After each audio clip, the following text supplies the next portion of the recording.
मेरी माँ पर निबंध।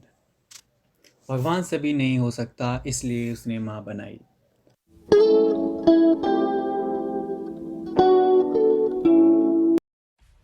सब्सक्राइब कीजिए हमारे चैनल को और बेल आइकॉन को दबाइए हमारी लेटेस्ट वीडियो सबसे पहले देखने के लिए। भूमिका। माँ शब्द की कोई परिभाषा नहीं होती है। यह शब्द अपने आप में पूरा होता है। माँ शब्द को किसी भी तरह से परिभाषित नहीं किया जा सकता है। असहनीय पीड़ा, शारीरिक पीड़ा के बाद एक बच्चे को जन्म देने वाली माँ को भगवान का दर्जा दिया जाता है, क्योंकि माँ जननी होती है और भगवान ने माँ के द्वारा ही पूरी सृष्टि की रचना की है। पहले तो माँ एक बच्चे को जन्म देती है, फिर अपने कष्टों और शारीरिक पीड़ाओं को भुलाकर बच्चे का पूरा पालन पोषण करती है।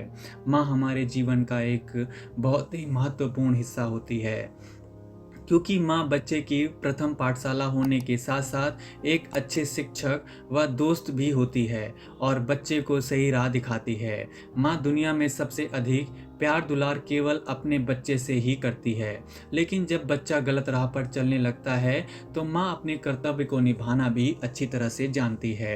एक माँ कभी नहीं चाहती कि उसका बच्चा किसी भी गलत संगति में पड़कर अपने भविष्य को खराब कर ले। माँ हमेशा अपने बच्चे की परवाह करती है। भगवान का स्वरूप। माँ दुनिया में भगवान का एक दूसरा स्वरूप होती है, जो हमारे दुख से लेकर हमें प्यार देती है और अच्छा इंसान बनाती है। ऐसा माना जाता है कि भगवान हर किसी स्थान पर नहीं रह सकता, इसलिए उसने माँ को बनाया है। हालांकि माँ के साथ कुछ महत्वपूर्ण क्षणों को वर्णित किया जा सकता है। हमेशा साथ रहने वाले भगवान के रूप में इस संसार में सभी के जीवन में माँ सबसे अलग होती है, जो अपने बच्चे के सभी दुख ले लेती है और उन्हें प्यार संरक्षण देती है। हमारे शास्त्रों में माँ को देवी के समान पूजनीय माना जाता है। माँ हर मुश्किल घड़ी में अपने बच्चों का साथ देती है और अपने बच्चों को हर दुख से बचाती है। माँ असहनीय कष्टों को सहकर भी चुप रहती है, लेकिन अगर बच्चे को जरा भी चोट लग जाती है तो वह बहुत दुखी और परेशान हो जाती है। बच्चे का दुख माँ से देखा नहीं जाता है। भगवान ने माँ को बच्चे के दुख हरने और उन्हें प्यार तथा सुरक्षा प्रदान करने के लिए बनाया है। एक माँ आभासा आभासा से यह जान लेती है कि उसका बच्चा किसी संकट में है। वह अपने बच्चे के लिए पूरे देश, समाज और दुनिया से लड़ जाती है। भगवान ने इस शक्ति को माँ को प्रदान किया है ताकि माँ अपने बच्चे की रक्षा कर सके। माँ दुनिया का सबसे आसान शब्द है और इस शब्द में भगवान खुद वास करते हैं। Mother day. माँ के प्रेम को किसी भी एक दिन में बांध पाना बहुत ही मुश्किल होता है, लेकिन फिर भी मदर डे मनाया जाता है, जिससे बच्चा माँ को वह प्यार और सम्मान दे सके जिसकी वह हकदार होती है। भारत देश में मदर डे को हर वर्ष मई महीने के दूसरे रविवार को मनाया जाता है, जिससे बच्चा एक दिन पूरी तरह से अपने सारे काम भुलाकर अपनी माँ के साथ समय बिता सके और उसका ध्यान रख सके। अगर देखा जाए तो हर दिन माँ की पूजा की जानी चाहिए, लेकिन माँ के महत्व और उसके त्याग के प्रतीक में यह दिन खास तौर पर मनाया जाता है। जब बच्चा बड़ा हो जाता है तो उसकी जिम्मेदारियां भी बढ़ जाती हैं और उसे अन्य काम भी करने होते हैं, इसलिए वह हर दिन अपनी माँ के साथ समय व्यतीत नहीं कर पाता। माँ के साथ समय व्यतीत करने के लिए वह मदर डे मनाता है। इस एक दिन को वह बच्चे के रूप में जीना बहुत पसंद करता है। बच्चा यह चाहता है कि उसकी माँ उससे पहले की तरह प्यार करने लगे, उसकी चिंता करे, उसे कहानियाँ सुनाए। मदर डे को मदर टेरेसा की याद में मनाया जाता है। मदर टेरेसा ममता की देवी थी, उन्हें भगवान का दूसरा रूप माना जाता था, इसलिए उनके सम्मान में यह हर साल मदर डे मनाया जाता है। माँ का महत्व। समाज और परिवार में माँ का बहुत महत्व होता है। माँ के बिना जीवन की उम्मीदें भी नहीं की जा सकती। अगर माँ ना होती तो हमारा अस्तित्व भी नहीं होता। खुशी छोटी हो या बड़ी, माँ उसमें बढ़ चढ़कर हिस्सा लेती है, क्योंकि माँ के लिए हमारी खुशी ज़्यादा मायने रखती है। माँ बिना किसी लालच के अपने बच्चों को प्यार करती है और बदले में केवल बच्चे से प्यार ही चाहती है। हर किसी के जीवन में माँ एक अनमोल इंसान होती है, जिसके बारे में शब्दों में कहा नहीं जा सकता। एक माँ बच्चे की छोटी से छोटी ज़रूरत को ध्यान रखती है। माँ के बिना किसी लाभ की हमारी प्रत्येक ज़रूरत का ध्यान रखती है। माँ का पूरा दिन बच्चे की ज़रूरत पूरा करने में बीत जाता है, लेकिन वह बच्चे से कुछ भी वापस नहीं मांगती। एक माँ वह इंसान होती है जो अपने बच्चों के बुरे दिनों और बीमारियों में उसके साथ रात रात भर जागती है। माँ हमेशा अपने बच्चों को सही राह पर आगे बढ़ने के लिए मार्गदर्शन करती रहती है। माँ हमारे जीवन में सही कार्य करने के लिए हमें प्रेरित करती है। माँ बच्चे की सबसे पहली अध्यापक होती है जो उसे बोलना चलना सिखाती है। एक माँ ही बच्चे को अनुशासन का पालन करना, अच्छा व्यवहार करना और देश समाज परिवार के लिए हमेशा जिम्मेदार और हमारी जिम्मेदारी और भूमिका को समझाती है। माँ की ममता। माँ अपने बच्चों की पसंद नापसंद को सबसे बेहतर समझती है और बच्चों को सही गलत में अंतर करना सिखाती है। इस दुनिया में माँ की तुलना किसी और से नहीं की जा सकती, क्योंकि बच्चे को पालने के लिए माँ के जितने स्नेह, त्याग और अनुशासन कोई और नहीं कर सकता। समाज और देश के प्रति हमारी जिम्मेदारियों के सही मायने भी हमारी माँ ही सिखाती है।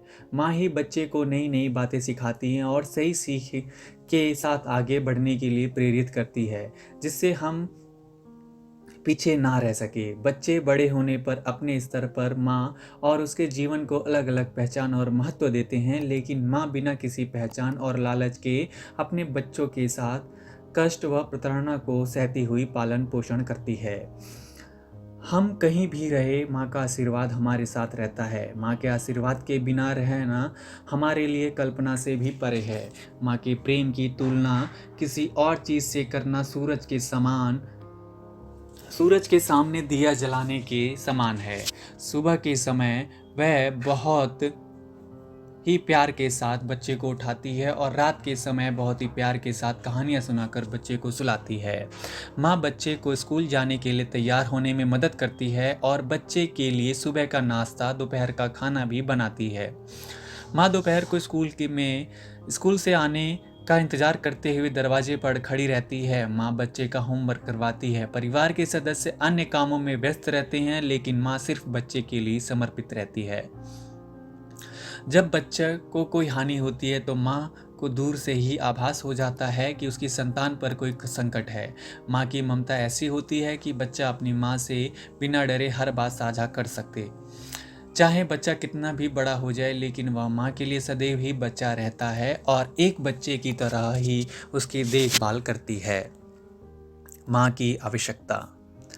हमारे लिए माँ सबसे अच्छा खाना बनाने वाली, सबसे अच्छी बात करने वाली, सबसे अच्छा सोचने वाली और सभी दुखों के सामने पहाड़ की तरह खड़ी रहने वाली है।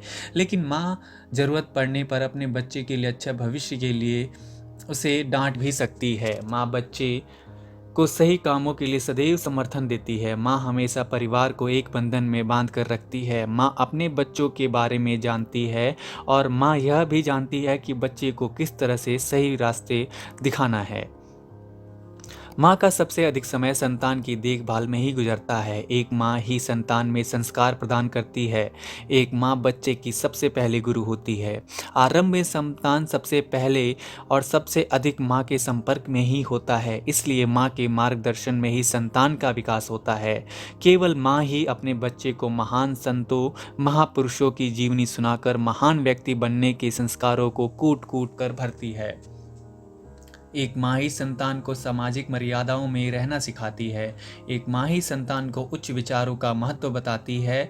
एक माँ अपने संतान को चरित्रवान, गुणवान बनाने में अपनी पूरा योगदान देती है। किसी भी व्यक्ति का चरित्र उसकी माँ की बुद्धिमत्ता पर निर्भर करता है। एक माँ अपने संतान के लिए सर्वाधिक प्रिय होती है। एक माँ अपनी संतान के लिए पूरे संसार से लड़ जाती है, लेकिन माँ का संतान के प्रति अंधा प्रेम संतान के लिए अहितकारी सिद्ध होता है। उपसंहार। आज की भागदौड़ की जिंदगी में मनुष्य अपनी दूसरी परेशानियां या खुशियों को अधिक प्राथमिकता देता है और दूसरी बातों की वजह से अपनी जननी को नज़रअंदाज कर देता है। हमें कभी भी अपनी जननी को नहीं भूलना चाहिए, क्योंकि उनके एहसान को हम कभी नहीं चुका सकते। इसलिए आप अपनी खुशियां और दुखों में कहीं पर भी हों, लेकिन अपनी माँ को ना भूलें व ना ही उसे कभी अकेला छोड़े। धन्यवाद।